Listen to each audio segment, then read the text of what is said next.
मेरी प्रेडिक्शन है it will be high scoring match and it will be at least 3-2 Real Madrid to Bayern. क्या joke मारा भाई। क्यों भाई, आ गया स्वाद। देखो, मैं मानता हूं हम सब ने चौड़े में प्रेडिक्शन दी थी, और ऐसे ही जैसे मैंने अभी दी है ना कि भाई इतना मार देंगे, ऐसे हो जाएगा इस मैच के अंदर, ये सब वो सब, और सब अकॉर्डिंगली हो जाता अगर तुम मेरी मानो। लेकिन हम सबके इमोशंस पर पानी फेरने वाला अकेला लौंडा प्राइम मैनुअल नॉयर 40 साल की एज में बंदे को याद आ रहा है कि हाँ, गोलकीपिंग तो ऐसे करनी है। 2 साल पहले गलतियां करी थी, नो डाउट, वहां पर सैंटियागो बर्नाब्यू में एंजॉयमेंट करा दिया था होसेलू ने, लेकिन कल उसको हर एक चीज पता थी, कौन सा प्लेयर कहां मारने वाला है, जैसे साक्षात भगवान उसके पीछे बैठे थे कि वत्स तुझे जो करना है कर ले, आज इस 8 फीट 10 फीट के गोल के अंदर मैं बॉल गिरने नहीं दूंगा। Even Mbappe and Vini was shocked, this match was whole lot of trouble, but मैं कहूंगा जो सबसे सुअर बंदा इस पूरी टीम में लगा, इस मैच में लगा, दैट वाज अल्वारो करेरास। अब वहां पर माइकल ओलिसे की ब्रिलियंस कहूं या करेरास का हगासपना कि he was not able to defend the ball, जो मेरे ना अंदर से बहुत गुस्सा आता है भाई देखकर। बट मैं कहूंगा कि चलो इस वीडियो को थोड़ा स्टैंडर्ड वे में लेके चलते हैं। सबसे पहले स्टार्टिंग लाइनअप की बात करते हैं, फिर फर्स्ट हाफ की, फिर सेकंड हाफ की, और इस रियल मैड्रिड में क्या प्रॉब्लम है। वैसे तो सब प्रॉब्लम है, क्योंकि ना डिफेंस है, ना मिडफील्ड है, ना स्ट्राइकर है। कैसे चलेगा भाई? देखो, फ्रस्ट्रेशन बहुत सारी है, तो जल्दी से शुरू करते हैं। अब सबसे पहले बात करते हैं, जब स्टार्टिंग लाइनअप ड्रॉप हुआ, मैं देख रहा हूं थियागो पिटार्च इनसाइड। मुझे समझ नहीं आया, क्या आरबी लोगों को ये समझ नहीं आ रहा था कि जो थियागो पिटार्च ने मैनचेस्टर सिटी के अगेंस्ट छोटी मोटी गलतियां करी थी, वो स्पेशली ये जो बड़े बड़े जर्मन्स खड़े होते हैं, बायर्न म्यूनिख जैसी टीम खड़ी होती है जो 100 गोल मार के आ रही है एक साथ, वो कितना प्रेशर देगी इस पिटार्च पे। और मैं कहूंगा पिटार्च अपने साक्षात कुछ किस्मत लेके चल रहा है, क्योंकि वहां पर कुर्तुआ ने बचा लिया था, और कल ल्यूनिन से वैसे गोल नहीं बचते, लेकिन वो नैबरी की सेव हो गई, और अगर वो भी गोल चले जाता, पिटार्च कास्तिया एकेडमी में सीधा चले जाता कॉन्ट्रैक्ट कैंसिल करके। दूसरा था, जब तुम लोगों ने भी ये सोचा होगा कि भाई एम्बाप्पे स्टार्टिंग, एम्बाप्पे तो प्रॉब्लम है हमारी रियल मैड्रिड की, तो देखो प्रॉब्लम तो नहीं है, वर्ल्ड क्लास प्लेयर है। पिछले मैंने प्रीव्यू के अंदर भी समझाया क्वार्टर फाइनल्स के, कि वो एक ऐसा बंदा है जो रियल मैड्रिड को गोल शीट पर कैरी करके चलता है। टॉप स्कोरर है ला लीगा का, टॉप स्कोरर है चैंपियंस लीग का, ठीक है। प्रेसिंग भी करी है अब उसने, ये मत बोलना प्रेसिंग नहीं करी, उतनी नहीं करी जितनी करनी चाहिए थी, बट करी है। और मैं भी ये चीज थोड़ी देख के शौक था कि एम्बाप्पे विनी को साथ में स्टार्ट क्यों कराया गया है। लेकिन तुम मुझे बताओ यहां पर क्या होता, क्या हम यहां पर ब्राहिम डियाज को करते? नहीं। लेकिन एक बंदा है जो कुर्सी पे अभी भी सड़ रहा है और आरबी लॉस को अभी भी नहीं देख रहा है, दैट इज गोंजालो गार्सिया। कुछ तो या तो उसने भाई उसकी बहन भी आई है, कुछ तो उसके घर से चुराया है, लेकिन भाई स्टार्टिंग लाइनअप में क्यों नहीं आ रहा, इसका तुम्हें क्या जवाब लगता है भाई, वो कमेंट सेक्शन में जरूर बताना। अब देखो यहां पर ना बिल्कुल भी किसी ने नहीं सोचा था that Alvaro Carreras will be the problem. सबको लगा था कि ओलिसे वर्सेस करेरास एक टक्कर का मुकाबला होगा, क्योंकि यमाल को तो करेरास ने 2 बार जेब में रख दिया था। ये सारी सिचुएशन देखने के बाद I was pretty much confident कि Santiago Bernabeu, Real Madrid, Champions League, तीनों ही चीज हमारे फेवर में है, तो बायर्न म्यूनिख को दबाया जा सकता है। But I was not aware of their game. इतनी ज्यादा प्रिसाइजली बायर्न म्यूनिख ने जो अटैकिंग करी है, और सारा गेम ओलिसे की तरफ से बन रहा था। जब जब लुइस डियाज पे बॉल आई है, डबल अप ट्रिपल अप करके उस बंदे को पास खेलने पे मजबूर किया है पाब्लोविच की तरफ। लेकिन हमारे गधा मजदूर फेडरिको वेलवर्डे की इतनी तारीफ करना चाहूंगा, जो फर्स्ट हाफ में उसने हमें बचाया है, कभी राइट कभी left, everywhere was Federico Valverde, क्योंकि ना हमारे पास डिफेंस था, ना मिडफील्ड, ना अटैक। चांसेस बन रहे हैं, भर भर के चांसेस बन रहे हैं, फ्रॉम नोवेयर चांसेस बन रहे हैं। पूरा गेम सिर्फ अटैक टू अटैक चल रहा था, डिफेंसिव तो भूल जाओ, लेकिन फिनिशिंग हमसे हो ही नहीं रही। हम पे तो है ही नो। और तुम्हें क्या लगता है उपामिकानो ने वो टैप इन क्यों नहीं मारा? तुम्हें क्या लगता है माइकल ओलिसे ने इतनी बढ़िया परफॉर्मेंस देने के बाद भी गोल कन्वर्ट क्यों नहीं किया? अबे वर्ल्ड कप खेलना है भाई, कैप्टन बाहर कर देगा, dictator Mbappe. Even post match interview में आरबी लोगों ने बात करी है कि तुम्हें क्या लगता है मैं क्या पिटार्च को जबरदस्ती शुरू कराना चाहता हूं? नहीं भाई, Bellingham is not fit totally. उसको 90 मिनट्स खिलाना एक रिस्की गेम हो सकता है। हैमस्ट्रिंग इंजरी के बाद वापस आया है, 40-40 मिनट के 2-3 मैचेस खिलाऊंगा, थोड़ा सा वो गेम की रिदम में आ जाए, बढ़िया लगने लगे, और उसके बाद हम उसको फुल टाइम स्टार्ट करा सकते हैं, because he is no doubt Bellingham is a world class player. और जो उसने पिछले 30 मिनट के 40 मिनट के अंदर आके अपना इंपैक्ट दिखाया था, दैट वाज अनरियल। फिर चाहे वो running ball Trent Alexander Arnold के लिए बनानी हो, या मिडफील्ड में कमांडिंग पोजीशन पर रख के डोमिनेट करना हो, it was all Jude Bellingham. But then I was shocked to see जो माइकल ओलिसे ने कपड़े उतारे हैं। Alvaro Carreras my man, defence करना तू सीख क्यों नहीं पा रहा? तुझे पता चल रहा है उस बंदे ने तेरे को 2-3 बार एक्सप्लॉइट कर दिया है, चांसेस मत दे। इतनी ज्यादा स्पेस दे रहा है, उससे 10-10 फीट दूर खड़ा हो रहा है जैसे उसे कोई बीमारी हो, और ओलिसो उसको पीट रहा है बहुत बुरी तरीके से। और ये भी नहीं कि डबल अप ट्रिपल अप के लिए बुला ले, नहीं, कोई बात ही नहीं है, बस खड़ा है, बॉल कॉर्नर जा रही है, सेट पीसेस चल रहे हैं, गंदी जगह फाउल हो रहा है, खड़ा है। और अब बात करते हैं दूसरे दिग्गज के बारे में, डीन हाउसन। तुम्हारे माइंड में आया होगा कि एडर मिलिटाओ ने स्टार्ट क्यों नहीं किया, जब वो फिट हो गया तो भाई ग्रीन लाइट मिल गई है, आ जाए।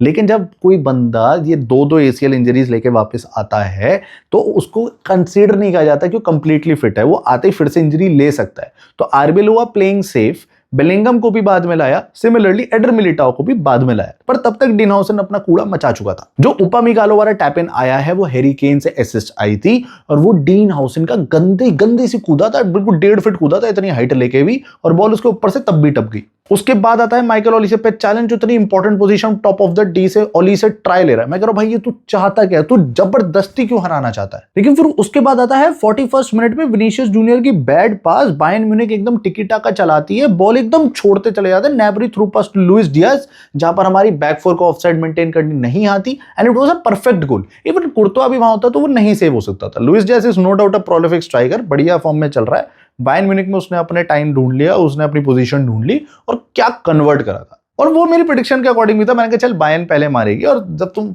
Even your scoring first against Madrid तो तुम समझ जाओ कि कमबैक डन है भाई, ये तो होके रहेगा। चलो फिर फर्स्ट हाफ की सीटी बजती है, सारे प्लेयर पीछे जा रहे हैं, और मैं यही सोच रहा हूं कि अब आर्बेलोआ समझेगा कि नहीं भाई बेलिंगम को अभी उतारना जरूरी है। आर्बेलोआ समझेगा कि करेरास का कुछ तो बेल्ट ट्रीटमेंट दो, क्योंकि मेंडी हम पे था नहीं, होता तो पक्का सब्स्टिट्यूट हो जाता, और कुछ बेल्ट ट्रीटमेंट दो और उसको हैंडल करो कि भाई ओलिसे के साथ चाहे डबल अप करो बट संभालो। सेकंड हाफ शुरू होता है 22 सेकंड में कुत्ता बना के गोल मार दिया, जहां पर मुझे सबसे ज्यादा बुरी चीज लगी जो लूनिन के हाथ के नीचे से बॉल निकली। बिकॉज आई डोंट नो आप मेरे से कितना एग्री करोगे यहां पर, but Thibaut Courtois could have done better, he could have saved that ball, और वो रुक सकती थी हाथ के नीचे से। हैरी केन की कोई बहुत वर्ल्ड क्लास शॉट नहीं था वो, but it was that goal was cooked bye Bayern Munich. उनने देखा, करेरास को पकड़ा, इतना गंदा टच, मिडफील्ड के अंदर प्रेस किया, बॉल निकाली हैरी केन पे, और हैरी केन के आगे कोई है ही नहीं। रूडिगर उड़ता हुआ आ रहा है, उसको ये समझ नहीं आ रहा कि भाई बॉल तो देख लूं एक बार, क्या मैं इंटरसेप्ट कर सकता हूं उस बॉल को। सारा एक्सपीरियंस मैनुअल नॉयर लेके आया था उनके लिए। लेकिन फिर जो सारी टेबल्स पलटी गई हैं, that was आर्बेलोआ substituting dean हाउसन from adder Militão, कि ठीक है अब जाए एडर मिलिटाओ और अपना गेम बनाए। And second, my man was back, जिसके लिए हम पेड्री वर्सेस की डिबेट कितनी कर ली भाई मैंने। Jude Bellingham was on the ground. Bellingham के आने के बाद मिडफील्ड के अंदर बढ़ चुकी थी ब्रिलियंस, डोमिनेशन। उस बंदे ने देख लिया कि कैसे चलाना है, वो बंदा like back to prime. Jude Bellingham versus Pedri की इतनी डिबेट करने के बाद मुझे इतनी संतुष्टि हुई कि कल बेलिंगम जब आया और उसने आते ही एम्बापे के लिए इतना बढ़िया चांस बनाया था, though Mbappe didn't score as well because Manuel Neuer, prime Manuel Neuer, उस हर एक शॉट का एक ही जवाब था, प्राइम मैनुअल नॉयर। चाहे वो विनी का बढ़िया कर्लर हो, एम्बापे के 2-3 खुले शॉट्स हो, या फिर वो विनी की गंदी हगास ओपन चांस जो उसने मिस करी, it was all Manuel Neuer. मैं इतना ज्यादा इंस्पायर्ड हो गया हूं मैनुअल नॉयर से कि बेलिंगम की बात करते हुए भी वही आ रहा है, पिटार्स की बात करते हुए आ रहा है, एम्बापे की बात करते हुए भी नॉयर दिमाग में आ रहा है। और मुझे दूसरा बंदा जो बहुत बढ़िया लगा मैड्रिड से, दैट वाज ट्रेंट अलेक्जेंडर-आर्नोल्ड। भाई 3 मैचेस 3 असिस्ट। उस बंदे ने जब बेलिंगम से रनिंग पोजीशन में बॉल लिए ना, एक तो वो रन ही इतना बढ़िया बनाया उसने, और उसके बाद within a few seconds Mbappe second pole run करता है। एज अ स्ट्राइकर एक रूल होता है कि भाई आप ज्यादा से ज्यादा फर्स्ट पोल की तरफ रन करो, डिफेंडर्स को खींचो। एम्बापे सेकंड पोल रन करता है और ट्रेंट एकदम उसके पैर पे क्लिनिकली बॉल डिलीवर करता है। भाई वो प्रिसाइज देखने के बाद लगा भाई ये भगवान कहां से लाए हो आप। मतलब somewhere that was a finest decision taken by Xabi Alonso to get Trent Alexander-Arnold as a fullback in our team, और वो बंदा इतनी बेहतरीन बॉल डिलीवर कर रहा है। पर इस पूरे मैच को अगर आप एक सार में समझोगे ना, तो it was all and all attack to attack game. Defence यहां पर दोनों ही टीम का कबाड़ा था। हमारी टीम को 20 चांसेस मिल गए थे, एक्सपेक्टेड गोल रेशियो कम से कम 4-5 का होना चाहिए था, but Manuel Neuer was the reason हम बायर्न म्यूनिख से नहीं हारे हैं भाई।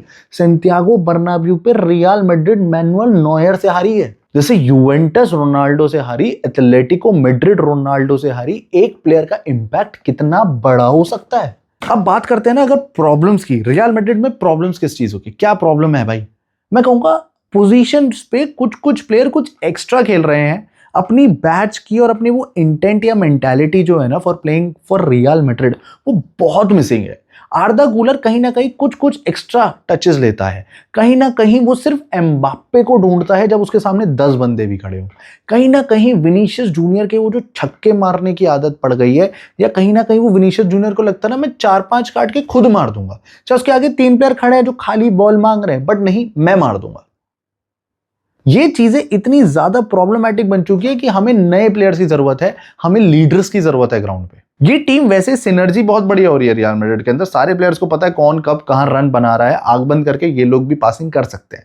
लेकिन दो चीजें जो खराब है, एक है, पहला तो है सबसे ज्यादा इंटेंट ऑफ प्लेइंग अगेंस्ट, क्योंकि जब आप 2-1 किसी से डाउन हो, और आरबी लोआ ने ये चीज पोस्ट मैच इंटरव्यू में डिस्कस करी है कि भाई आप जब 2-1 डाउन हो, लेट इट बी, आप सेकंड गोल की तरफ उतना ज्यादा मत बढ़ो कि आप थर्ड गोल खा जाओ।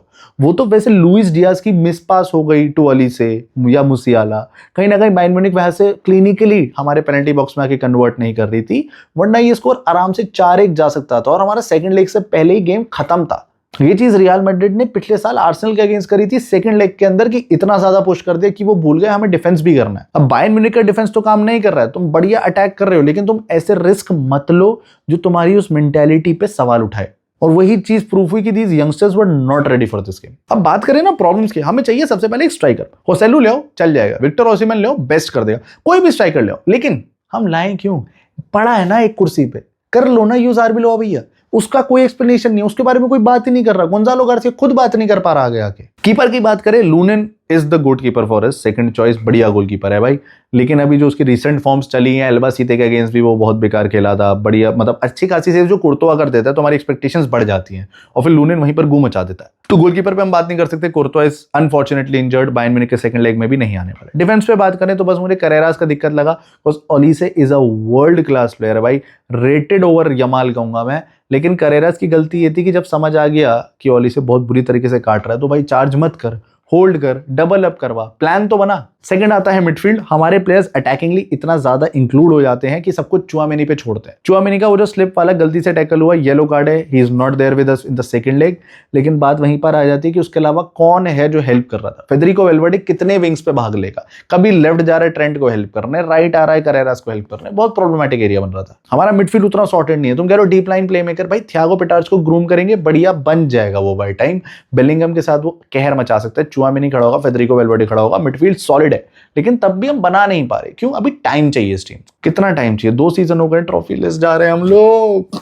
बात करें अटैक की, स्ट्राइकर का मैंने डिस्कशन कर लिया। राइट विंग अगर हम ओली से ही उठा लें तो बढ़िया रहेगा, वैसे पता नहीं मतलब पैसे वैसे फेंक दो तो आ जाएगा, अगर बायर्न म्यूनिख कुछ ना जीते और अपना बस वो बुंदेसलीगा पोकल वोकल लेके आए तो। बाकी अटैक में बस मुझे लगता है विनीशियस जूनियर को थोड़ी और लर्निंग देनी पड़ेगी कि थोड़ी पासिंग वासिंग करके खेल, तो ये अकेले नहीं खेल सकता, एम्बाप्पे के साथ कुछ करना पड़ेगा, क्योंकि देखो किलियन एम्बाप्पे की गलती नहीं है यार, उसने भी हमारे लिए अपनी पोजीशन सेक्रीफाइस करी है, आके as a striker Real Madrid के लिए खेलना था, उसने वो एक्सेप्ट करा है, मैं खेलूंगा। इवन फ्रांस के अंदर भी वो और डेम्बले कहीं ना कहीं स्विच करते रहते हैं लेफ्ट विंग इनटू स्ट्राइकर कि भाई हम खेल लेंगे, कोई दिक्कत नहीं है, हमें नेशनल टीम के लिए भी देना है। अब यहां पर तुम डिक्टेटर एम्बाप्पे कह लो, खराब एम्बाप्पे कह लो, कुछ भी कह लो, no doubt Real Madrid had their chances, हमने वो बरी नहीं करे, और सेकंड लेग में अगर कमबैक करना है अलायंस अरीना में जो बहुत डिफिकल्ट होने वाला है, वहां पर ये चांसेस हम नहीं छोड़ सकते। लेकिन तुम्हें क्या लगता है, क्या रियल मैड्रिड रेमंटाडा सेकंड लेग में पुल कर पाएगी? क्या हम वो कमबैक कर पाएंगे बिना गोल कंसीड करे? और अगर एक कंसीड कर भी लेते हैं तो क्या हम वो 2-3 गोल मार के कमबैक कर पाएंगे? वो कमेंट सेक्शन में बता देना। वीडियो के आखिरी तक आई गए तो लाइक तो कर ही दिया होगा, चैनल को जल्दी से सब्सक्राइब कर दो, और मिलते हैं आपसे अगली वीडियो में। तब तक के लिए हाला माद्रिद, इनादो मास मेरे दोस्तों।